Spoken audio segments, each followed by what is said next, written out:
Welcome back to the Plus Money Podcast, your home for the best soccer bets in 15 minutes or less. International break is in the books. We've got another few weeks of club football ahead of us. Champions League is back in the middle of the week next week. We have 3 days of Champions League, Tuesday, Wednesday, Thursday. I'm very excited. I still haven't really figured out who I think is going to win the Champions League. Maybe we'll talk about that at the end of the show. I'm Andrew Passaro. He's Nick Dianni. 4 Premier League games on the slate, a big derby game in England. We have a fun game in Italy. There's another derby game that we will reference later in the podcast about why you should not bet on it. But Nick, 2 wins for our Italians during the international break. Barely, but all's well that ends well. Blood pressure very high. Hey, listen, 6 points is 6 points. They've got their work cut out for them. They're going to have to run the table, but it's very likely not going to be enough because Norway does not stop scoring. So, No, yes. um, Imagine having the under 9.5 goals in the Norway game the other day. yeah, that was tough. Team total under 8.5, and we Damn. lost it, right? Listen, a lot of issues still for this Italy team. They got to figure out this defense and fast. I don't think there's a world-class player on the team, which is upsetting. And these wingers suck. So I'm sorry, this isn't a let me bitch about Italy podcast. It can be. We're not going to do that. 6 points. Let's go. All right.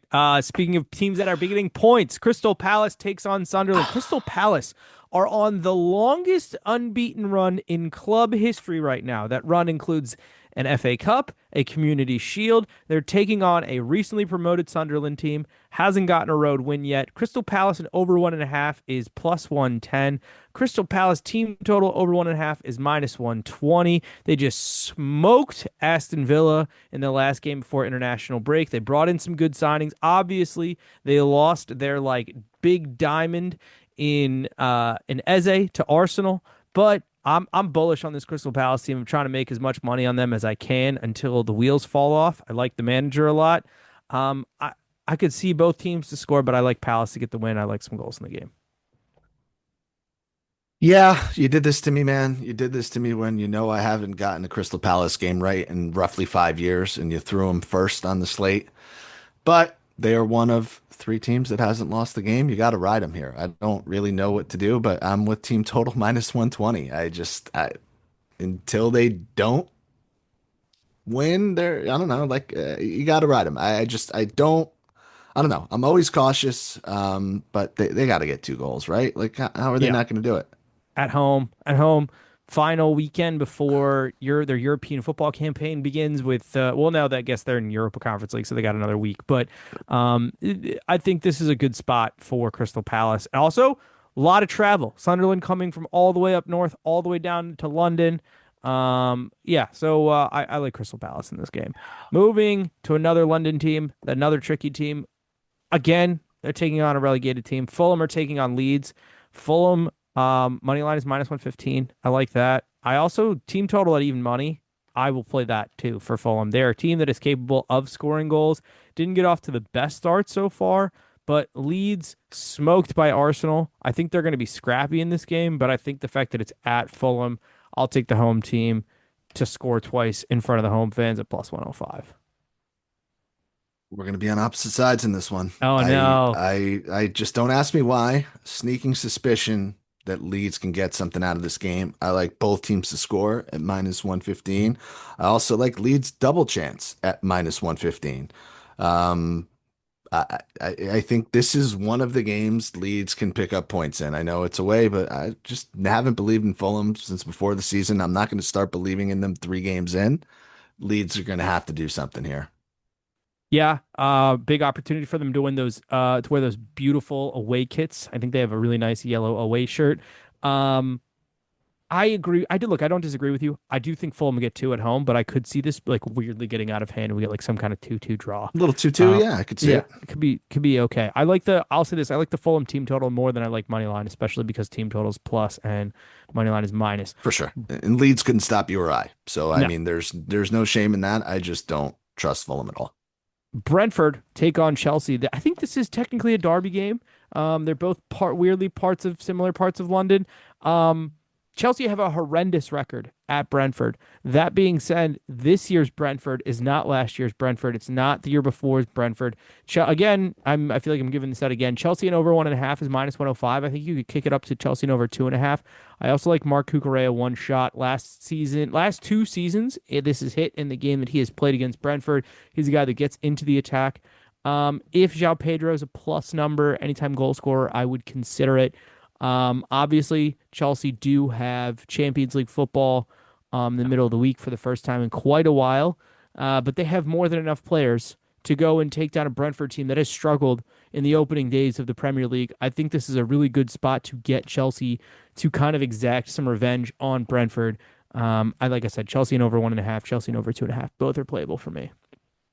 With you 100%. Listen, ride this Chelsea wave until you can't anymore. Chelsea money line, even at -130, I think is just, I don't want to say safe. That's not the right word, but it's right there in front of us. So I like Chelsea to win this game. Um, Pedro Neto shot on target -110. I just was kind of floored when I saw that number. So don't know what lineups are going to look like, but provided he starts, I like that as an ad. Yeah, that's a really good match day ad. That late game for Chelsea too. The 8 p.m. game, or not 8 p.m. 8 p.m. local. It's a 3 o'clock game here stateside. So full day of Premier League. Again, I think that's because they can't play games on Monday with Champions League coming up. That jumps to Sunday, 11:30. I honestly don't want to bet on this game. I don't want to watch this game. Manchester City are taking on Manchester United. Both teams kind of, I mean, look, we knew Manchester United weren't going to come into this game hot, but Manchester City, 2 shock losses. They got smoked at home, couldn't play out of their own half against Tottenham. And then the shock loss, last few minutes of the game, Brighton kind of just stole it from Manchester City, smash and grab. But I'll play both teams to score an over 2.5 here at -120. And look, this is hitting 5 straight derbies at the Etihad. City have given up goals in 2 or 3 games this season. Manchester United, not like they have scored goals. They obviously got shut out against Arsenal, but they should have scored in that game. All the other games, Yes. like the attack looks okay. Yeah. This also kind of covers you because there's been a couple of these derbies that Manchester United have stolen from Manchester City. I think last year the Diallo late goal in a game that I think every single one of us had Manchester City. I think that's just my safe play. If I was a really like you had to make me find something that's a plus number, I would maybe consider City in under 4.5 is +110 because because No. but even that I don't think that's perfectly safe because this Manchester United team could just get absolutely ball walked by or dog walked by by whatever. City could do it. Yep. I don't think it happens here because United always like Amarim. There's a lot of criticisms for him.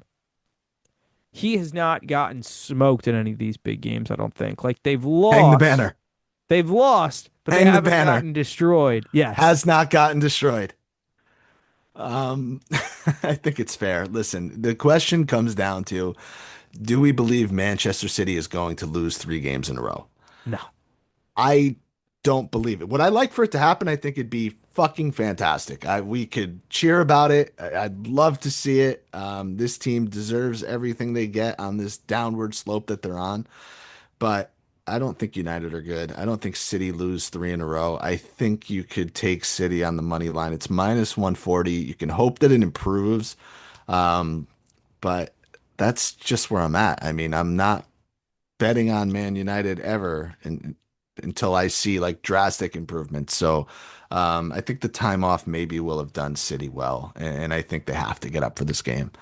The other thing I'm looking at, and I never do this, but not much to find in this game unless you get creative, which you have. Erling Haaland to score is even money. I Oh, is mean, it? Oh, that we play that. We I play don't that. I don't like doing it, but the guy's got, he's already leading the league in goals. Granted, it's 3 games in. Is there a scenario where City win this game and Haaland doesn't score? I don't think so. Yeah. I would probably So parlay that. And what City's -140 and he's yeah. even money. It's probably get that up to like that's got to be close to +200. You know what I mean? Yeah, Like I think so. You throw in like a little City team total, get your 3-legger if you need a boost, 3 legs to get a boost. I don't know. that's not bad. We I can don't make it mind happen. that. I don't mind that. Yeah, and also Marmoush is injured. He picked up Yeah. a knee injury for Egypt. So that's another. I mean, they have guys to replace him, but that's another starter that Manchester City are going to be without. Right. I don't think that game is going to be a great watch. I guess that will transition us on. Moving on, where there's another big derby this weekend, Derby dell'Italia, Juve Inter. We're not betting on this game. I think this is a big stay away from it game because historically, not. I mean, we had that crazy 4-4 that no one saw coming last year. Um, this game tends to end in a draw or under, like super under. Like I think Hmm. under 2.5 goals is minus 162, which is disgusting. I think over 2.5 is plus 125. Like I, it's and Juve have looked okay through the opening two games of the season. Yeah, they've Inter looked good. all over the place. Um, so we'll go to a game that I'm more confident in Italy. Fiorentina taking on Napoli. Fiorentina so-so, but Moise Kean obviously scoring for the Italian national team during the break. Napoli, some good performances, not exactly great vintage, but grinded out. I think they can get the win on the road here, plus 125. Team total at plus 158. They've done that in four straight against Fiorentina. That's a really good number. Obviously Lukaku's not out there, so you're kind of relying on Luka and some of the other newer players at Napoli to kind of step up. But I mean, hey, McTominay's done well. De Bruyne looks like he's doing well in the league so far. Um, at some point, Napoli are going to just start grinding out games where they're scoring a couple goals, and maybe it starts here. But also they have European football, so I don't know. What do you think? You've watched more content than I have. Yeah, here's the other reality. I don't know. I could have started the show by saying this. I think I have one win so far in three episodes since we've been back or whatever it's Yeah, been. this So it don't, has it's been a rough start to the season. We were it's totally been rough. This is a game that kind of like screams under, and I'm gonna take the over. Listen, Napoli have not given up a goal yet. Fiorentina, I don't think have scored a goal, or maybe they scored 1-1 in one of their draws. I know they've had two draws. But something has to give, right? If you're Fiorentina, you can't continue to dig yourself into a hole if you're going to make a European place, as they've done, the past 5 or 6 years. They've been in Conference League or Europa League or whatever. You gotta kind of get the ball rolling in this one. I know they have a new manager, but things are going to start to click, and Napoli hasn't found their form either. So if either of these teams decide, hey, we've had a 2 week rest, it's week three, let's get our shit going offensively, this game could be the game of the weekend.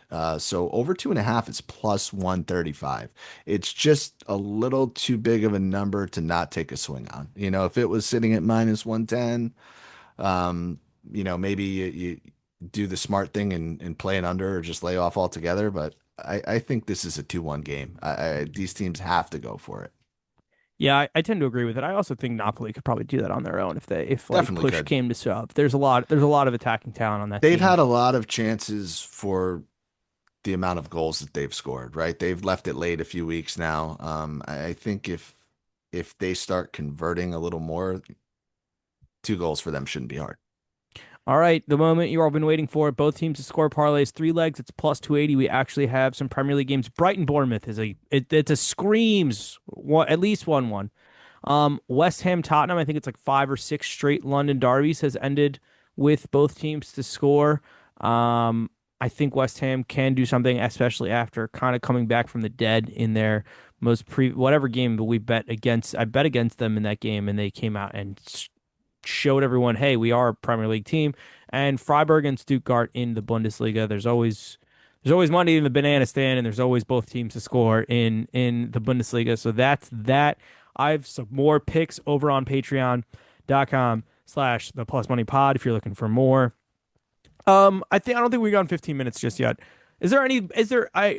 I've looked at the Champions League numbers literally since the day after the Champions League final last year. And the last 2 years, I've given out a team that has gone on to at least the final. I had Real Madrid 2 years ago at plus 900, and I had Inter at 16 or 17 to 1 last year. Maybe it was 18 to 1. It's something ridiculous last year, this time. I don't think there's a team this year that like I'm as confident about getting a price on that's being mispriced this year. I feel like Yep. the books of I mean Liverpool have brought in a lot of players. They could go far, but they could also fall apart. Arsenal are very high up there. Barcelona are very high up there. Like again, PSG haven't had a great start to Ligue 1 yet, but like are still more than capable of getting healthy and getting into a great spot. I don't think Real Madrid are a realistic team this year just because they have so many changes. Our I friends are gonna get mad at you. Don't say things like that, man. whatever. What they're trying to sign my center back now. You know what? Fuck them. But uh, I don't know. I'm with you. I don't So, I don't think there's a dark. I don't think there's a good enough dark horse that right. I'm putting money down today. You know, early In September. what I agree with that. What I always say, the advice I always give, unless there's somebody that stands out to you with a realistic shot to go far in the competition, that's just a fat number, plus 1,500, plus 2,000, plus 3,000, whatever it is. Wait until the second round starts because you're not going to get that much worse of a number on an Arsenal, on a Barcelona, on a Liverpool. You're just not. You cut out all that risk in the middle of it, right? So that's the way I'm looking at it. There's no need to jump in before the competition starts, or even you could wait 2, 3 weeks into the competition if you see, hey, I don't know, Chelsea looks way better than I thought they were going to look. Let me take a shot with them now. You can do that. You don't have to do that today. So that's the way I'm looking at it. It's funny you mentioned Chelsea. They're probably the best value right now at 12 to 1. I could see it. Like they're seventh favorites. Bayern are also 12 to 1. I don't think they have the midfield to get to do it. Like we saw Chelsea play PSG off the park. And like we all know that for you to get there, you've got to have guys that can score, a good defense, and a good midfield. Chelsea don't have a great defense yet. They don't have the keeper, but they have the midfield. And that midfield, if they're on their day, can get you very far in this competition. Madrid at 8 to 1, Arsenal 700, PSG plus 650, Liverpool and Barca are your favorites at 6 to 1 right now. Um, Everybody after that, I don't think Inter's ready. I have questions about City. And then it's like, I'm not taking Napoli at 25 or Tottenham at 25. Atletico Madrid are 30 to 1 right now. I'm not Should be worse. I've put money on Atletico Madrid to win the Champions League the last 2 years. If I do that again, get me help. Like send me to a meeting. Um so that'll wrap it up from us. We'll be back hopefully next week with some Champions League plays and if minimum you'll see us for plays for the weekend. I think Merseyside Derby next weekend, but we will see you guys soon. Best of luck this weekend.